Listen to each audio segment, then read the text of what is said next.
Penguin Random House Audio presents Station 11 by Emily St. John Mandel. Read for you by Kirsten Potter. The bright side of the planet moves toward darkness, and the cities are falling asleep, each in its hour, and for me, now as then, it is too much. There is too much world. Teslov Miłosz, The Separate Notebooks. Part 1. The Theater. Chapter 1. The king stood in a pool of blue light, unmoored. This was Act 4 of King Lear, a winter night at the Elgin Theatre in Toronto. Earlier in the evening, 3 little girls had played a clapping game on stage as the audience entered, childhood versions of Lear's daughters, and now they'd returned as hallucinations in the mad scene. The king stumbled and reached for them as they flitted here and there in the shadows. His name was Arthur Leander.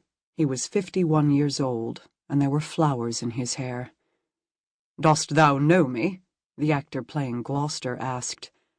"I remember thine eyes well enough," Arthur said, distracted by the child version of Cordelia, and this was when it happened. There was a change in his face. He stumbled. He reached for a column, but misjudged the distance and struck it hard with the side of his hand. "Down from the waist they are centaurs," he said. And not only was this the wrong line, but the delivery was wheezy, his voice barely audible. He cradled his hand to his chest like a broken bird. The actor portraying Edgar was watching him closely. It was still possible at that moment that Arthur was acting, but in the first row of the orchestra section a man was rising from his seat. He'd been training to be a paramedic. The man's girlfriend tugged at his sleeve, hissed, "Jeevan, what are you doing?" And Jeevan himself wasn't sure at first, the rows behind him murmuring for him to sit. An usher was moving toward him. Snow began to fall over the stage. "The wren goes to it," Arthur whispered, and Jeevan, who knew the play very well, realized that the actor had skipped back 12 lines. "The wren—" "Sir," the usher said, "would you please—" But Arthur Leander was running out of time. He swayed, his eyes unfocused, and it was obvious to Jeevan that he wasn't Lear anymore. Jeevan pushed the usher aside and made a dash for the steps leading up to the stage, but a second usher was jogging down the aisle, which forced Jeevan to throw himself at the stage without the benefit of stairs. It was higher than he'd thought, and he had to kick the first usher, who'd grasped hold of his sleeve. The snow was plastic, Jeevan noted peripherally, little bits of translucent plastic, clinging to his jacket and brushing against his skin. Edgar and Gloucester were distracted by the commotion, neither of them looking at Arthur, who was leaning on a plywood column, staring vacantly. There were shouts from backstage, 2 shadows approaching quickly, but Jeevan had reached Arthur by now, and he caught the actor as he lost consciousness, eased him gently to the floor. The snow was falling fast around them, shimmering in blue-white light. Arthur wasn't breathing. The 2 shadows, security men, had stopped a few paces away, presumably catching on by now that Jeevan wasn't a deranged fan. The audience was a clamor of voices, flashes from cell phone cameras, indistinct exclamations in the dark. "Jesus Christ," Edgar said. "Oh, Jesus!" He'd dropped the British accent he'd been using earlier, and now sounded as if he were from Alabama, which, in fact, he was. Gloucester had pulled away the gauze bandage that had covered half his face. By this point in the play, his character's eyes had been put out, and seemed frozen in place, his mouth opening and closing like a fish. Arthur's heart wasn't beating. Jeevan began CPR. Someone shouted an order, and the curtain dropped, a whoosh of fabric and shadow that removed the audience from the equation and reduced the brilliance of the stage by half. The plastic snow was still falling. The security men had receded. The lights changed, the blues and whites of the snowstorm replaced by a fluorescent glare that seemed yellow by comparison. Jeevan worked silently in the margarine light, glancing sometimes at Arthur's face. "Please," he thought. "Please." Arthur's eyes were closed. There was movement in the curtain, someone batting at the fabric and fumbling for an opening from the other side, and then an older man in a gray suit was kneeling on the other side of Arthur's chest. "I'm a cardiologist," he said, "Walter Jacoby." His eyes were magnified by his glasses, and his hair had gone wispy on the top of his head. "Jeevan Chaudhry," Jeevan said. He wasn't sure how long he'd been here.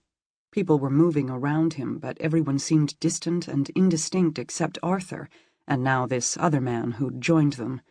It was like being in the eye of a storm, Jeevan thought, he and Walter and Arthur here together in the calm. Walter touched the actor's forehead once, gently, like a parent soothing a fevered child. "They've called an ambulance," Walter said.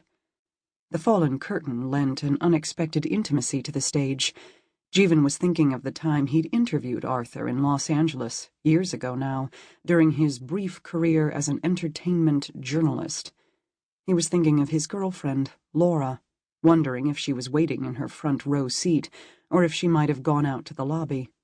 He was thinking, please start breathing again. Please. He was thinking about the way the dropped curtain closed off the fourth wall and turned the stage into a room, albeit a room with cavernous space instead of a ceiling, fathoms of catwalks and lights between which a soul might slip undetected. That's a ridiculous thought, Jeevan told himself. Don't be stupid. But now there was a prickling at the back of his neck, a sense of being watched from above. "Do you want me to take a turn?" Walter asked. Jeevan understood that the cardiologist felt useless, so he nodded and raised his hands from Arthur's chest, and Walter picked up the rhythm. Not quite a room, Jeevan thought now, looking around the stage. It was too transitory. All those doorways and dark spaces between wings, the missing ceiling. It was more like a terminal, he thought, a train station or an airport, everyone passing quickly through. The ambulance had arrived, a pair of medics approaching through the absurdly still falling snow, and then they were upon the fallen actor like crows. A man and a woman in dark uniforms crowding Jeevan aside, the woman so young she could have passed as a teenager. Jeevan rose and stepped back.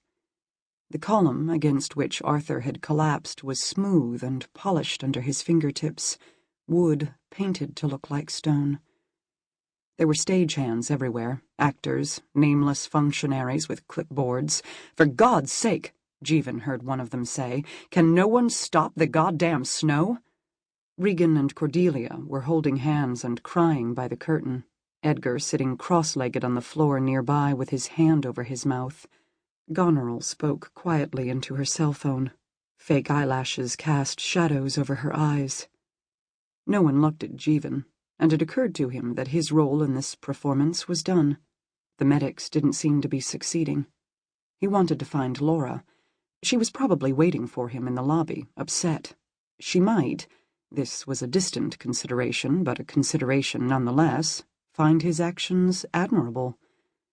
Someone finally succeeded in turning off the snow, the last few translucencies drifting down. Jeevan was looking for the easiest way to exit the scene when he heard a whimper, and there was a child whom he'd noticed earlier, a small actress kneeling on the stage beside the next plywood pillar to his left. Jeevan had seen the play 4 times, but never before with children, and he'd thought it an innovative bit of staging. The girl was 7 or 8. She kept wiping her eyes in a motion that left streaks of makeup on both her face and the back of her hand. "Clear?" one of the medics said, and the other moved back while he shocked the body. "Hello," Jeevan said to the girl. He knelt before her. Why had no one come to take her away from all this? She was watching the medics. He had no experience with children, although he'd always wanted 1 or 2 of his own, and wasn't exactly sure how to speak to them. "Clear?" the medic said again.